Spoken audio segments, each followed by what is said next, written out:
మ్యావిగన్, మచిలీపట్నం, విజయవాడ, గుంటూరు ఈ ప్రాంతం మొత్తం కూడా రాజధానిగా అభివృద్ధి చెందుతూ ఉంది. అమరావతి కూడా దాన్ని ఆనుకునే ఉంది కదా, దానికి భయం ఎందుకు, భయపడతా ఉన్నారు ఎందుకు? మేము ఒకటే చెప్తా ఉన్నాం, చంద్రబాబు నాయుడు రాజధాని నిర్మాణం చేయలేడు. జగన్మోహన్ రెడ్డి గారు రాజధాని నిర్మాణం చేసి ఇక్కడున్న ప్రజలందరికీ కూడా గొప్ప రాజధానిలో మనం నివసిస్తున్నామన్న ఒక గొప్ప ధైర్యాన్ని కల్పించే ధీరోదాత్త నేత వైఎస్ జగన్మోహన్ రెడ్డి గారు. ఇంతకు ముందు జరిగిన పరిణామాలను మీరు అందరూ కూడా మర్చిపోండి.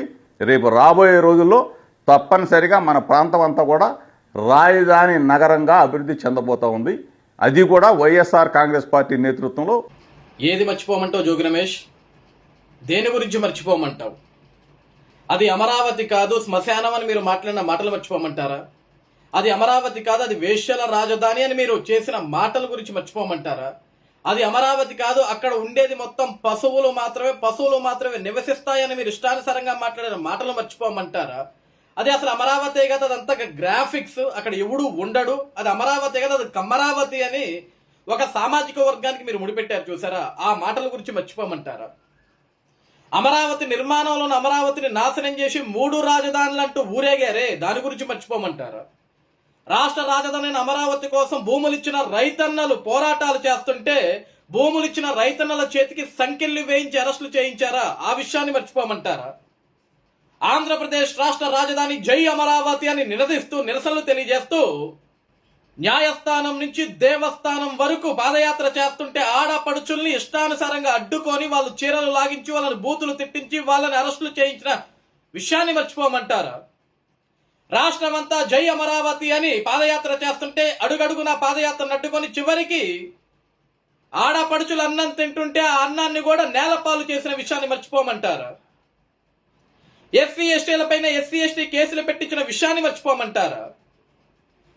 బంగారం లాంటి రాష్ట్ర రాజధాని అమరావతిని సర్వనాశనం చేసి ఆంధ్రప్రదేశ్ రాష్ట్ర భవిష్యత్తును 30 ఏళ్లు వెనక్కి నెట్టేశారే, ఆ విషయాన్ని మర్చిపోమంటారా? ఏ విషయాన్ని మర్చిపోమంటారు జోగి రమేష్? ఈరోజు ఓడిపోయిన తర్వాత 11 స్థానాలు వచ్చిన తర్వాత చివరికి ప్రతిపక్ష స్థానం కూడా లేకపోయేసరికి అమరావతి లేదు, 3 రాజధానులు లేవు, వైజాగ్ లేదు, ఈరోజు మావిగన్, మచిలీపట్నం నుంచి మా తీసుకుందాం, విజయవాడలో నుంచి వి తీసుకుందాం, గుంటూరులో నుంచి గన్ తీసుకుందాం అని ఒక పిచ్చోడు ఒక పిచ్చి మాటలు చెప్పంగానే మీరందరూ కూడా పిచ్చోడు వెనక పిచ్చోళ్ళు మాదిరి పరిగెడుతున్నారు. ఈరోజు రాష్ట్ర రాజధాని అంటే 175 నియోజకవర్గాలకు సంబంధించిన అంశం. ఒక రాష్ట్రానికి రాజధాని అంటే అది మచిలీపట్నం నుంచి మా, విజయవాడ నుంచి విఐ, గుంటూరులో నుంచి గన్ తీసుకోవటం కాదు. 175 నియోజకవర్గాల అభివృద్ధికి సంబంధించిన రాజధాని. ఈరోజు రాజధాని కోసం రైతన్నలందరూ భూములు ఇచ్చింది కేవలం మచిలీపట్నం నుంచి మా కోసమో, విజయవాడ నుంచి విఐ కోసం, గుంటూరు నుంచి గన్ కోసమో కాదు. 175 నియోజకవర్గాలు కలిగి ఉన్న ఆంధ్రప్రదేశ్ రాష్ట్రం కోసం నాడు రైతన్నలందరూ కలిసి భూములు ఇచ్చారు. ఈరోజు మీరు పిచ్చోళ్ళ మాదిరి మాట్లాడుతున్నారు. ఇలాంటి పిచ్చి చేష్టలు చేశారు కాబట్టే, అమరావతి పైన అనేకమైన ఏడుపులు చేశారు కాబట్టి, అనేకమైన ఆరోపణలు చేశారు కాబట్టి, అనేక విధాలుగా అవమానించారు కాబట్టే 151 విర్రవీగిన మిమ్మల్ని, వై నాట్ 175 విర్రవీగిన మిమ్మల్ని రాష్ట్ర ప్రజలు మొత్తం కూడా ముచ్చెమటలు పట్టించి కనీసం మీకు ప్రతిపక్ష స్థానం కూడా లేకుండా చేసి 151లో నుంచి మధ్యలో ఉన్న 5ని ఎగరగొట్టేసి 11కు మిగిలిచ్చారు. అయినా మీకు సిగ్గు శరం రాలేదు. ఈరోజు మేము మావిగన్ తోటే ఓట్లకి వెళ్తాం, మావిగన్ తోటే ఓట్లు అడుగుతాం. మీరు మావిగన్ తోటి వెళ్ళండి, లేకుంటే ఒళ్ళంతా మటన్ ముక్కలు మటన్ బొక్కలు వేసుకొని పోండి మెడలో. ఆంధ్రప్రదేశ్ రాష్ట్ర ప్రజలు మీకు ఓట్లు వేయరు జోగి రమేష్. ఈరోజు ఇంకొక విషయం మాట్లాడుతున్నా జోగి రమేష్. 11 స్థానాలున్న జగన్మోహన్ రెడ్డి ఆంధ్రప్రదేశ్ రాష్ట్రంలో ప్రతిపక్ష నాయకుడిగా మాట్లాడు.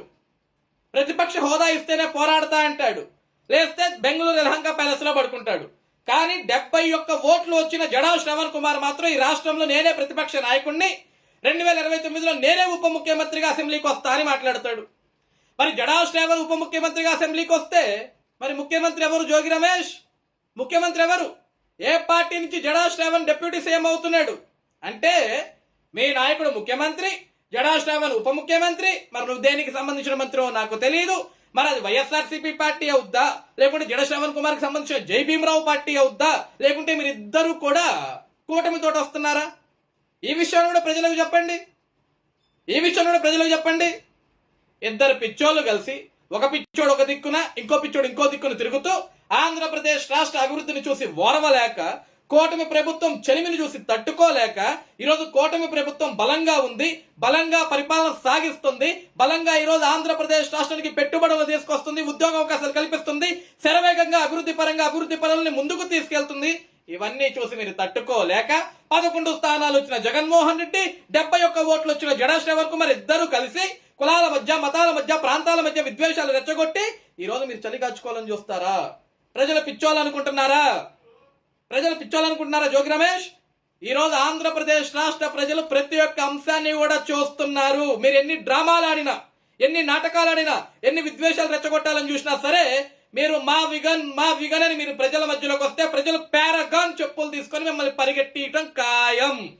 గుర్తుపెట్టుకోండి. ఇప్పటికైనా సరే మనుషుల్లాగా మారండి. ఆంధ్రప్రదేశ్ రాష్ట్రంలో మీకు బ్రతకడం ఇష్టం లేకపోతే వెళ్ళిపోండి ఎక్కడికన్నా. ఎవడు ఆపట్లేదు మిమ్మల్ని. మీకు ఈ రాష్ట్రం మీద ప్రేమ లేకపోతే, ఈ రాష్ట్ర అభివృద్ధి మీద మీకు ఇష్టం లేకపోతే, అసలు ఈ రాష్ట్ర రాజధాని మీద మీకు ఇష్టం లేకపోతే మీరు ఆంధ్రప్రదేశ్ రాష్ట్రం నుంచి హ్యాపీగా వెళ్ళిపోవచ్చు. అంతేగాని రాష్ట్రంలో ఉండి పిచ్చివాగుడు వాగితే మాత్రం ప్రజలు పిచ్చుకొక్కని ధర్మేస్తారు. ఆ విషయాన్ని గుర్తుపెట్టు.